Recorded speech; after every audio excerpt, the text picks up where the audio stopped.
Hello बच्चों, let's read the question. The question says passage of ओवा through female reproductive tract is facilitated bye. Question में हमसे क्या पूछा गया है कि जो ओवा है, ओवम है, जो फीमेल का गैमेट है, उसका फीमेल रिप्रोडक्टिव ट्रैक्ट के अंदर जो पैसेज है वो किसकी वजह से फैसिलिटेट होता है, कौन सी मूवमेंट की वजह से वो फैसिलिटेट होता है. So now let's start the question. सबसे पहले हम क्वेश्चन को सॉल्व करने का की कॉन्सेप्ट देखेंगे. की कॉन्सेप्ट. सो क्वेश्चन को सॉल्व करने का की कॉन्सेप्ट क्या है हमारा, कि हमें मूवमेंट के बारे में पता होना चाहिए. राइट, मूवमेंट के बारे में हमें पता होना चाहिए जो एक्चुअली में क्या कर रही है, फैसिलेट कर रही है किसको, ओवा की मूवमेंट को. ठीक है, फैसिलेट कर रही है कि ओवा जो है वो ट्रैवल करे. अब इस मूवमेंट को हम क्या कहते हैं, अभी हम यहाँ पे क्लियर करेंगे. इस मूवमेंट को हम कहते हैं सिलियरी मूवमेंट. किस टाइप की मूवमेंट होती है, सिलियरी मूवमेंट होती है. अब सिलियरी मूवमेंट क्यों है, ये कैसे है, इस पॉइंट को अभी यहाँ पे देखते हैं. तो सबसे पहले हमने यहाँ पे क्या बोला है कि भाई ओवा का यहाँ पे क्या हो रहा है, ओवा का यहाँ पे हो रहा है ट्रांसपोर्ट. तो अब इस पॉइंट को अगर हम यहाँ पर देखें तो फीमेल रिप्रोडक्टिव ट्रैक्ट की बात करते हैं हम सबसे पहले. Female reproductive tract. Okay, female reproductive tract के बारे में हमें नॉलेज है. भाई ये क्या है, ये वही प्लेस है जिसके अंदर क्या होगा, जो लास्ट में यूट्रस है वो इम्प्लांट होगा बॉडी की पूरी और उसकी वहां पे डेवलपमेंट होगी. तो फीमेल रिप्रोडक्टिव ट्रैक्ट के अंदर बेसिकली यहाँ पे हो क्या रहा है कि यहाँ पे प्रेजेंट होती है डिफरेंट ऑर्गन्स, हम सभी को पता है. हम यहाँ पे देख सकते हैं फैलोपियन ट्यूब होती है, ओवरी होती है, यूट्रस होता है, सर्विक्स होते हैं, वजाइन होते हैं. ये सारे के सारे क्या है, फीमेल रिप्रोडक्टिव ट्रैक्ट के ऑर्गन्स है. तो जो ओवा होता है जिसके बारे में हम बात कर रहे हैं, तो ओवा कहाँ से रिलीज होता है, ओवरी से ओवा का रिलीज होता है, या फिर एग सेल भी हम बोल सकते हैं. और इस प्रोसेस को हम क्या कहते हैं, रिलीज को कहते हैं हम ओव्यूलेशन. ठीक है, ओव्यूलेशन हुई.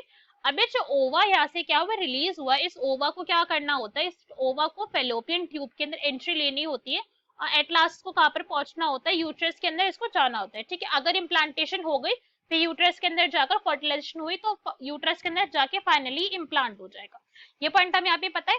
अभी जो फैलोपियन ट्यूब है ना हमारी, इस फैलोपियन ट्यूब के अगर आप एज को देखो तो ये एज कैसा होती है, कुछ इस तरीके से होती है फैलोपियन ट्यूब. और यहाँ पे ऐसे फिंगर लाइक प्रोजेक्शन प्रेजेंट होते हैं.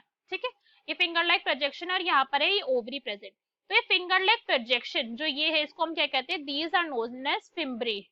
क्या कहते हैं, हमें फिम्ब्रे होते हैं. ये क्या करते हैं, ये हेल्प करते हैं कि भाई जो ओवा है वो क्या हो जाए, ये अटैच हो जाए या फिर क्या हो जाए, कलेक्ट हो जाए. कलेक्ट कहेंगे हम इसे, कि ओवा की है जो वो कलेक्शन हो जाए.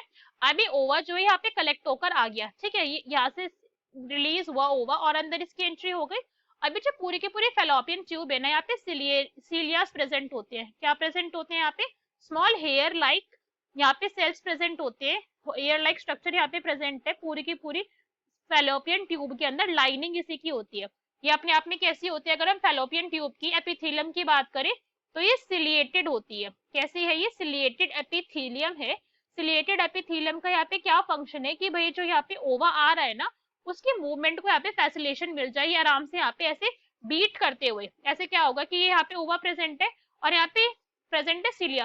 तो ये क्या होगा, ऐसे बीट करते करते करते करते करते करते ऐसे क्या हो जाएगी, इसकी मूवमेंट हो जाएगी. तो इस मूवमेंट को हम क्या कहते हैं, this movement is known as ciliary movement.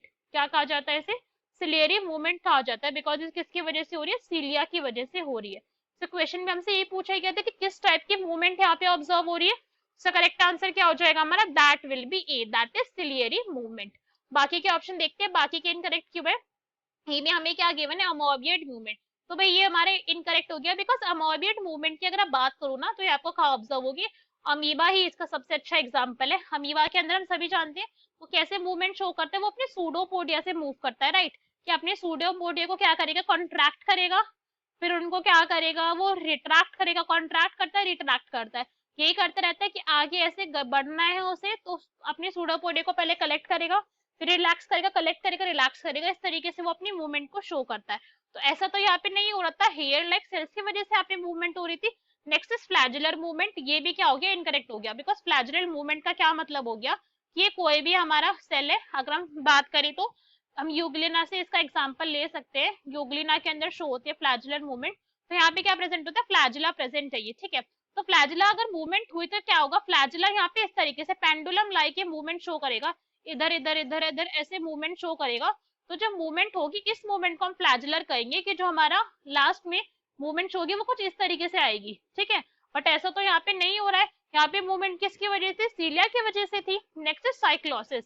Cyclosis क्या हो गया भाई, ये भी इनकरेक्ट हो गया. बिकॉज साइक्लोसिस एक्चुअली में क्या है, साइटोप्लाज्म की स्ट्रीमिंग को हम साइक्लोसिस कहते हैं. क्या है ये, साइटोप्लाज्म स्ट्रीमिंग, जिसके अंदर क्या है, जो साइटोप्लाज्म है वो round round round round revolve कर रहा है। ये एक सेल है, उसके अंदर साइटोप्लाज्म प्रेजेंट है सारा का सारा, ये क्या कर रहा है, ऐसे ऐसे ऐसे ऐसे ऐसे घूमे जा रहा है, इसे हम साइक्लोसिस कहते हैं। तो ये भी क्या हो गया, ये भी इनकरेक्ट हो गया, बिकॉज ऐसा भी कुछ ऑब्जर्व नहीं हुआ था। So correct answer is a. Hope you understood it well, best of luck, thank you.